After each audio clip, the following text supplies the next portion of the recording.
warahmatullahi wabarakatuh. Dan Rahmasinta Batam Indonesia bahagia. Pada hari ini kita ketemu di ruang 1007 dan juga di 100,7 Batam FM.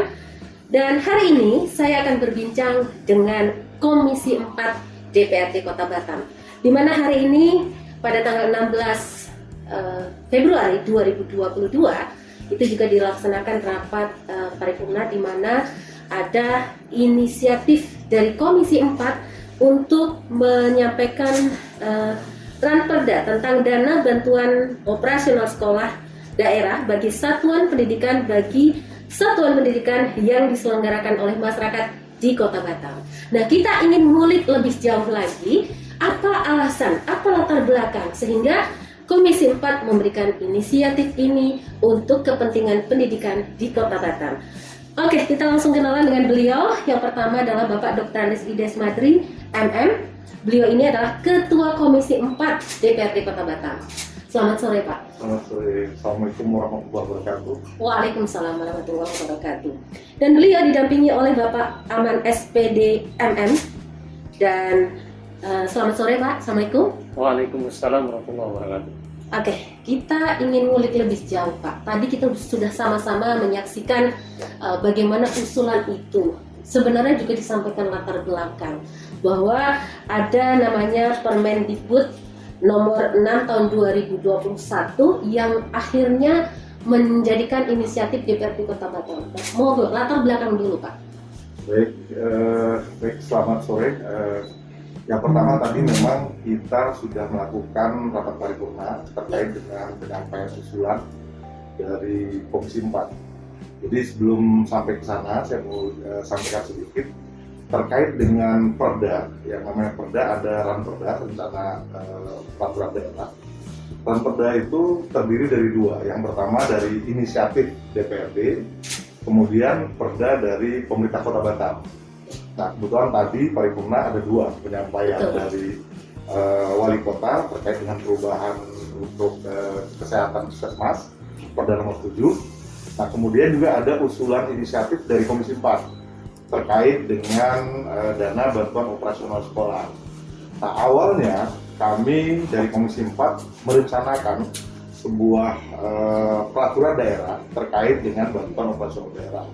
Kami melihat ketika di dalam pelaksanaan belajar mengajar pada saat PPDB itu sering sekali terjadi permasalahan-permasalahan terkait dengan ketidaksesuaian atau kurangnya sekolah-sekolah dengan keinginan dari anak-anak yang mau masuk sekolah.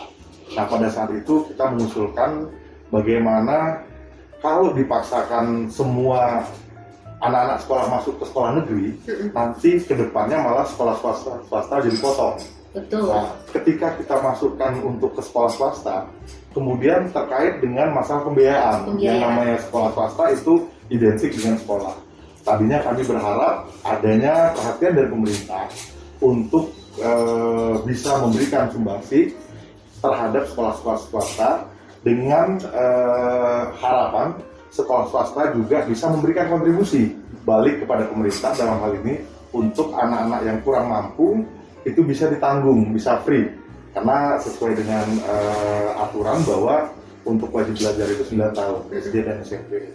Namun di dalam perjalanan ketika ini kami mengajukan sebuah naskah akademis, kami coba bahas dengan pihak akademis, ternyata untuk aturan-aturan yang terkait dengan BOS untuk sekolah swasta itu tidak perlu untuk dilaksanakan dengan aturan perda, cukup dengan peraturan perwako, peraturan dari wali kota.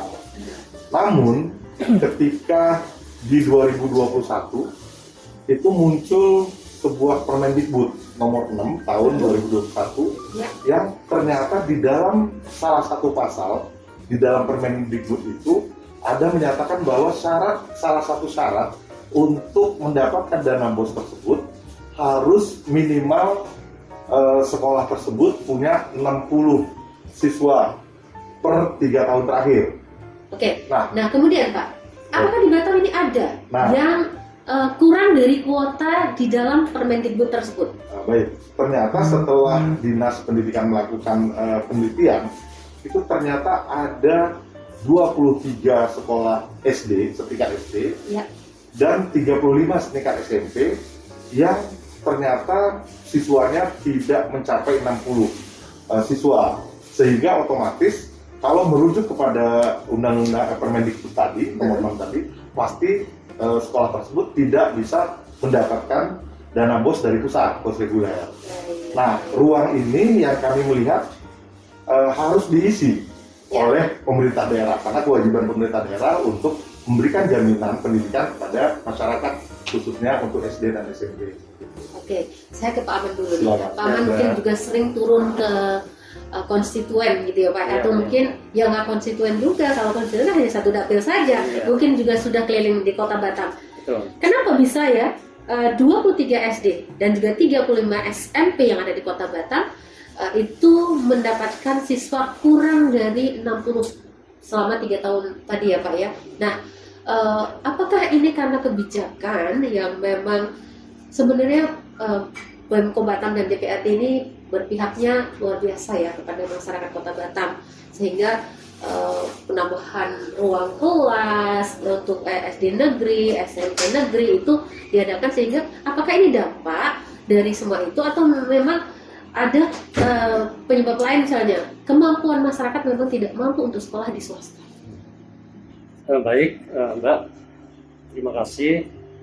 Ada beberapa hal mungkin yang ingin kami sampaikan, bahwa penyelenggara pendidikan itu tidak hanya pemerintah, tapi juga melibatkan partisipasi swasta.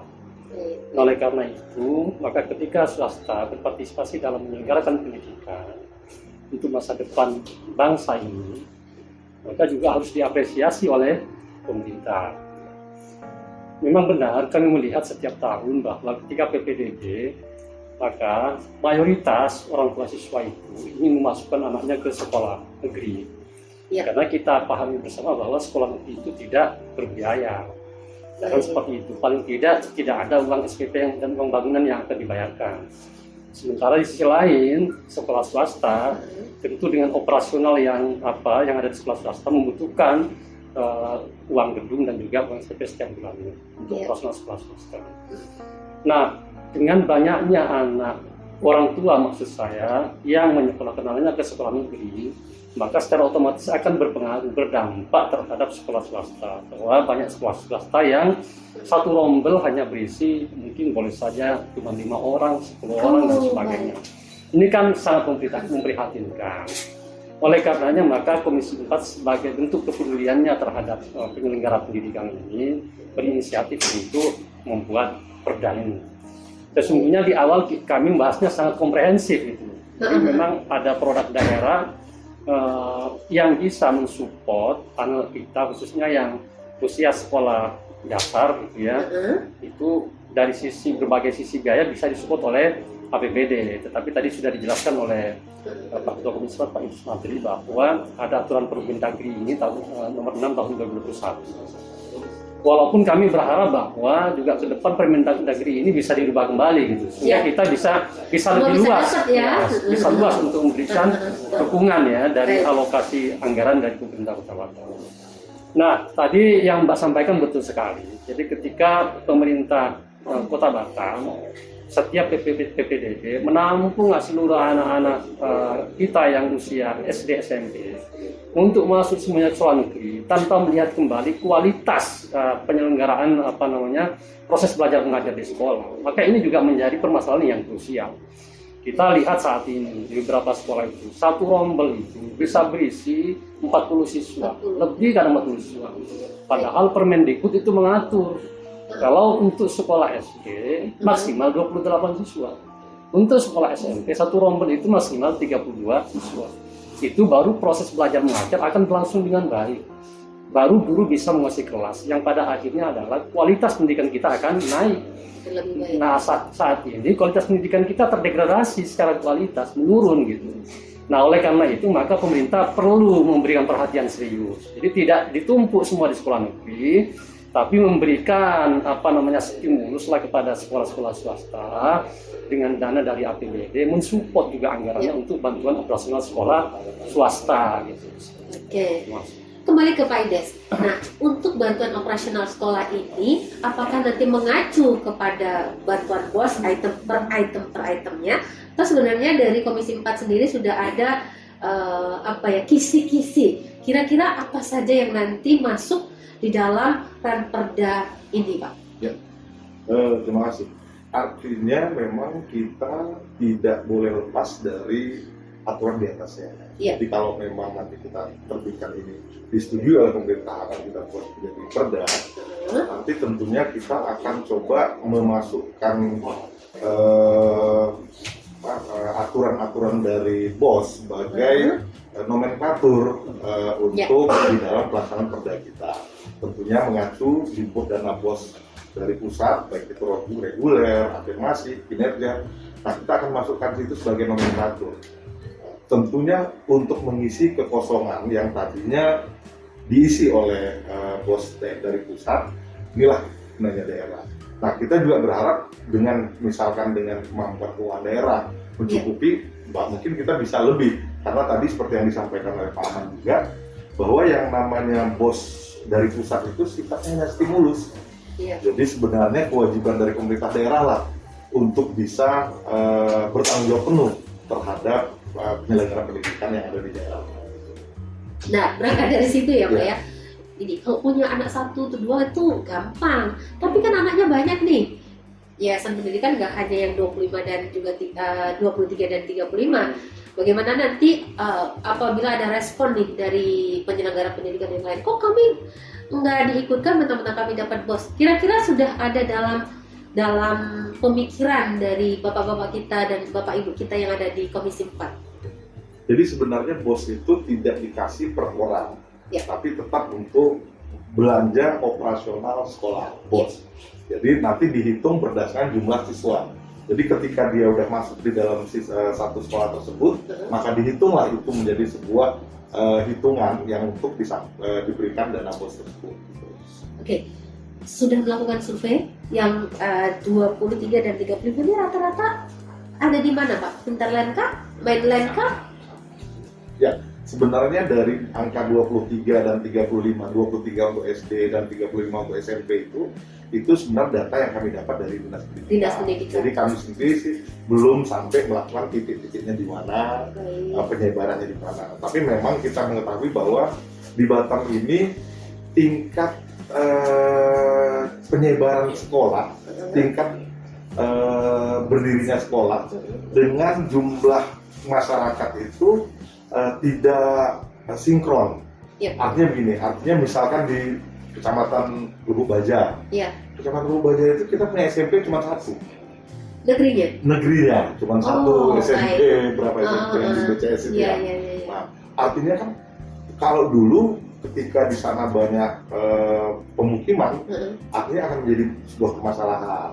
Nah, ini yang kita melihat ke depannya, penyebaran sekolah itu harus betul-betul merata. Satu, karena nanti terkait lagi dengan sistem zonasi. Jadi kenapa kita sudah buat sekolah, tapi zonasinya juga jauh segala macam, itu yang kita coba atur. Kedua, dengan keterbatasan lahan yang ada di Kota Batam, kita juga menyarankan ke Dinas Pendidikan ke depannya kalau pembangunan sekolah itu tolong dibuat vertikal, jangan hanya horizontal.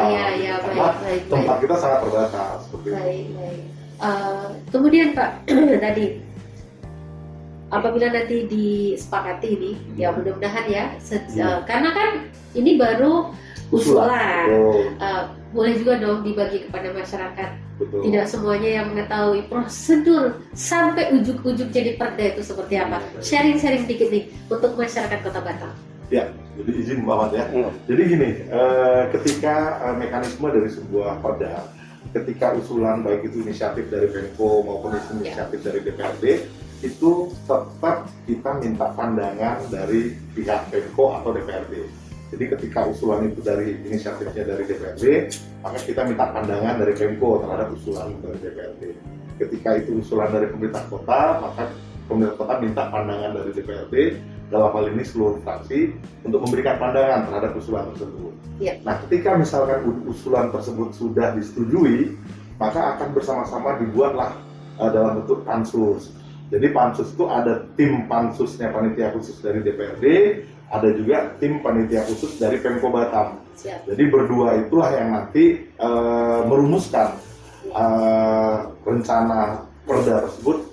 Nah, nantinya ketika ini sudah dilakukan dalam pembahasan, jadi lebih jauh dilakukan pembahasan secara detail itu di dalam pembahasan di pansus. Nah, mekanisme pembahasan di pansus kita juga memberi ruang kepada masyarakat, baik itu stakeholder yang terkait dengan perda tersebut. Nah, kalau memang nanti perda BOS ini, kita pasti akan mengundang pihak sekolah swasta misalkan, kita juga mengundang Dewan Pendidikan, kita mengundang dari pihak Dinas Pendidikan pasti, ini didik sektor. Pihak-pihak yang terkait dengan keberadaan atau nanti yang menerima manfaat dari perda ini. Nah, sehingga ketika perda ini sudah diputuskan, aturan perda ini diputuskan menjadi sebuah perda, maka tidak akan ada lagi informasi-informasi yang kok kami nggak tahu, kok kami kurang dilibatkan. Nah, kami berusaha untuk dipansus untuk mengundang semua stakeholder untuk mendapatkan masukan. Karena kami sendiri mungkin tidak banyak yang bisa kami lihat, tapi ketika semua stakeholder kita undang, mereka punya persepsi, masukan, pandangan terkait dengan ini perda untuk kesempurnaan dari perda yang akan kita keluarkan itu. Oke, kembali ke perda dana bantuan operasional sekolah. Nah, ini tentu nanti juga akan ini ya Pak Ahmad ya, akan masuk di dalam persyaratan nih ya, tidak serta-merta bahwa setiap pendidikan yang tadi di bawah 60 siswanya ini akan bisa ini. Kira-kira apa nih? Mungkin dari yang mendengarkan di radio, melihat di channel kami Ruang 1007 bisa sudah mulai siap-siap agar pada saatnya nanti apabila memang ini diketok ya, disahkan menjadi undang-undang, menjadi perda, ini sekolah-sekolah dimaksud ini bisa memanfaatkan fasilitas ini dengan baik. Ya, baik, pastinya ini masih dinamis nih ya, karena ini baru usulan dan nanti juga pembahasan akan terus dilakukan.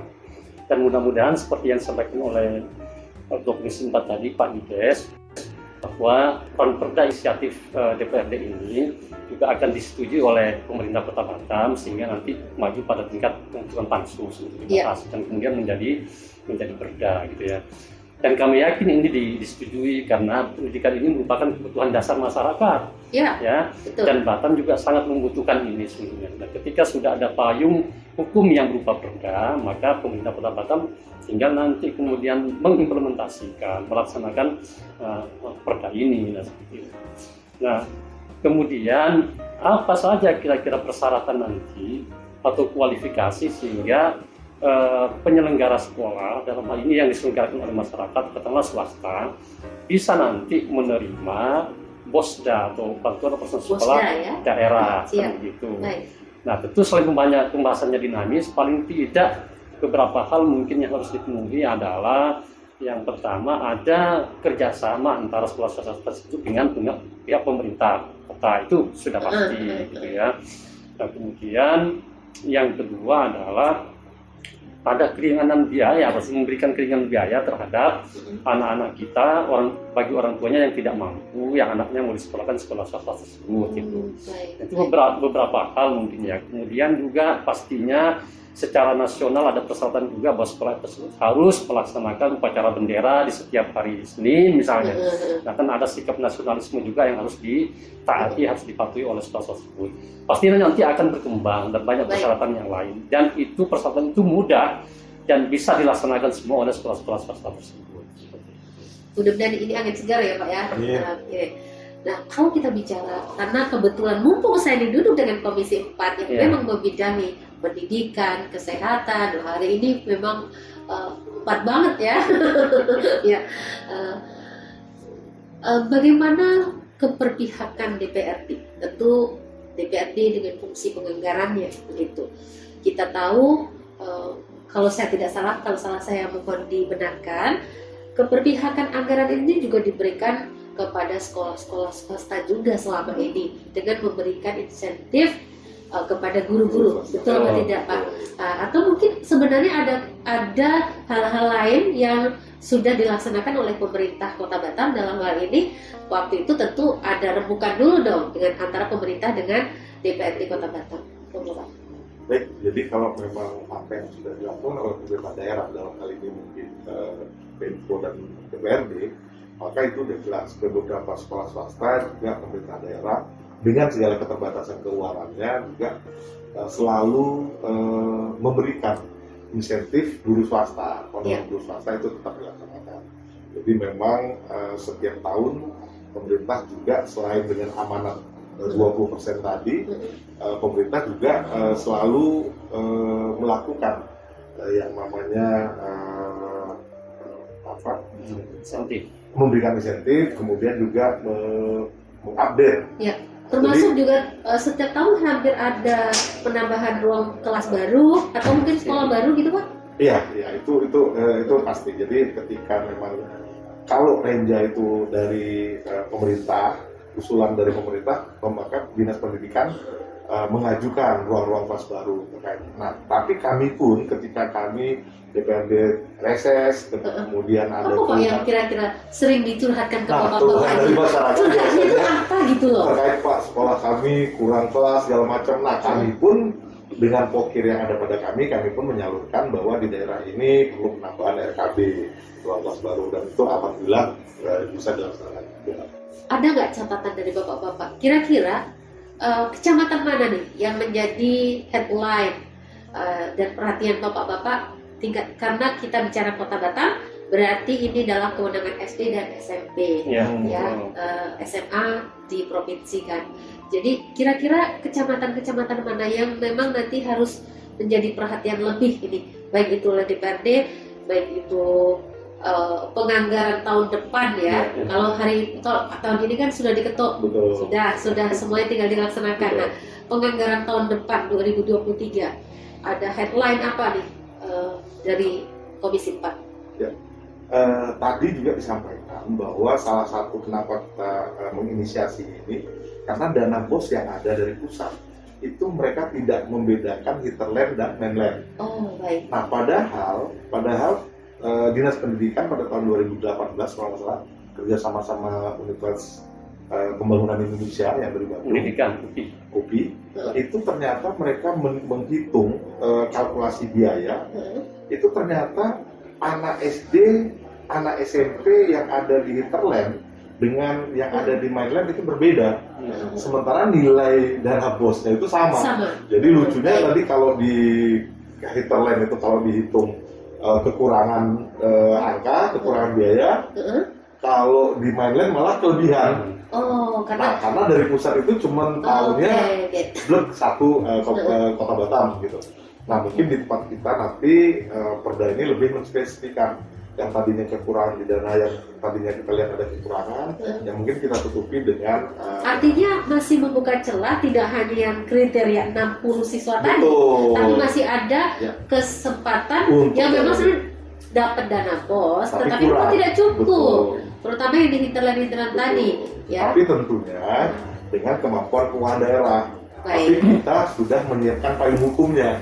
Artinya ketika Dinas Pendidikan mau menambahkan anggaran di hinterland, ya ini loh payung hukumnya udah ada. Pak Bendung mau menambahkan? Iya, jadi pertumbuhan penduduk di Kota Batam ini kan sangat luar biasa. Iya. Terutama yang memang penduduk di hinterland adalah Batam Kota ya, dan juga Sagulung. Sagulung, Batam Kota memang luar biasa ya. Dapilnya siapa Pak ini Pak? Saya Batam Kota sama Pak Ides. Oh, ya kebetulan ini sama gitu ya. 2024 akan ada pertarungan lagi. Tentu ini perlu perhatian yang sangat luar biasa. Sebenarnya ketika kita berbicara tentang rombel atau ruang kelas, kalau secara akumulatif antara ruang kelas SD negeri, SMP negeri, ditambah dengan ruang kelas swasta, baik itu SD maupun SMP, sebenarnya cukup Mbak untuk memenuhi kuota anak-anak kita yang akan masuk sekolah di SD maupun di SMP. Iya. Tapi persoalannya adalah ya tadi itu keinginan orang tua secara mayoritas yang akan masukkan anaknya ke sekolah negeri.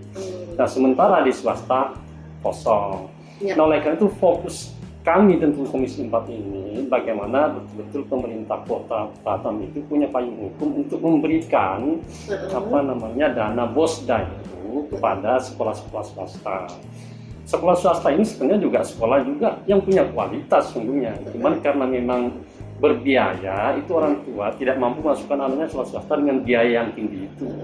Ya itu bisa kita pahami. Nah, oleh karena itu maka perlu di sini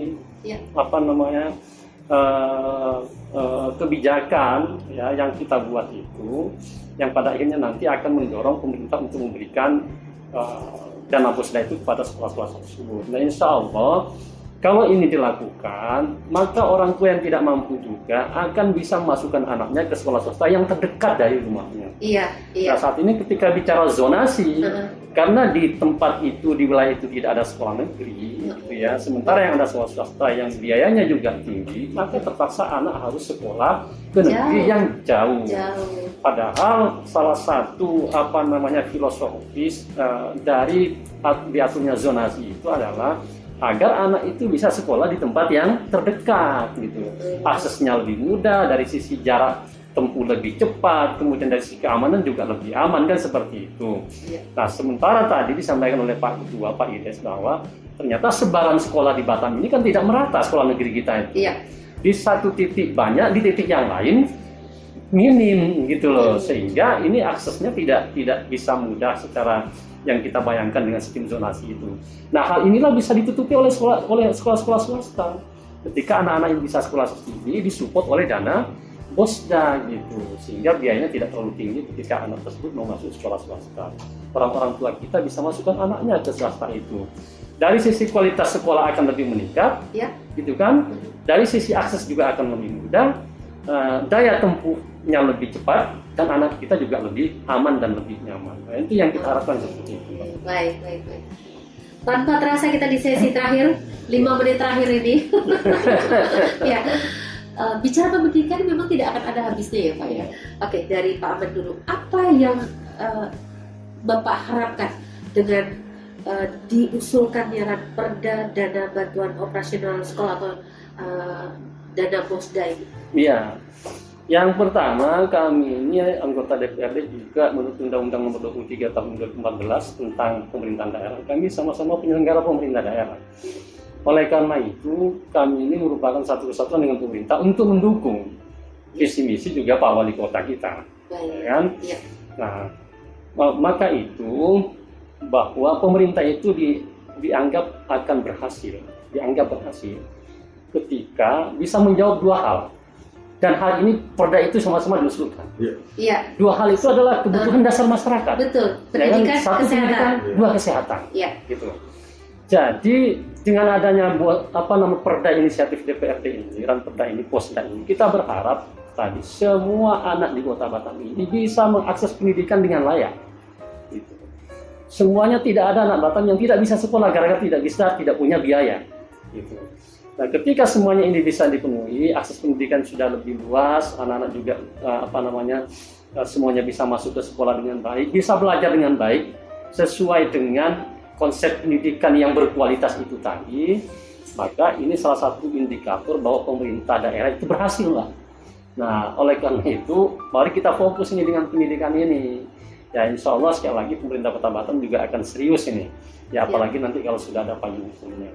Mudah-mudahan Kota Batam ini semakin maju, generasi penerusnya semakin terdidik, sehingga ada calon pemimpin ke depan yang lebih cerdas, gitu ya, dan berakhlak lah tentunya. Ya. Oke. Dalam item-itemnya, kalau saya tidak salah nanti ada honor juga ya Pak ya? Maksudnya honor untuk guru. Itu masuk nggak Pak? Nanti kita coba bahas di dalam maksudnya kita ikuti dengan bos itu. Artinya kan mungkin ya kalau selama ini kesulitan sekolah-sekolah yang tidak mendapatkan siswa dengan jumlah yang tinggi itu adalah kesulitan untuk memenuhi kebutuhan operasional. Salah satunya yang besar juga adalah membayar honor guru, sehingga sekolah swasta dengan bisa dibantu di situ bisa memberikan kualitas pendidikan yang lebih baik. Monggo Pak. Memang harapan kita adanya perhatian dari pemerintah dalam hal ini baik DPRD maupun pemerintah kota terkait dengan keberadaan dari sekolah-sekolah swasta. Di satu sisi memang kita seperti yang Pak sampaikan tadi, memang jumlah sekolah dengan jumlah siswa yang akan masuk sekolah itu sebenarnya berimbang kalau digabungkan antara sekolah negeri dan swasta. Namun sekali lagi karena banyaknya pemikiran masyarakat bahwa masuk sekolah swasta itu biayanya mahal segala macam, dan memang sekolah swasta itu kenapa mahal? Memang mereka harus mengeluarkan beberapa biaya-biaya. Ya. Nah inilah kehadiran dari Perda ini untuk memberikan bantuan kepada sekolah-sekolah tadi yang tadinya sangat butuh biaya. Inilah ya, dengan harapan anak-anak yang kurang mampu, yang anak-anak yang memang imbal baliknya, anak-anak yang memang berprestasi segala macam itu bisa masuk di sekolah swasta.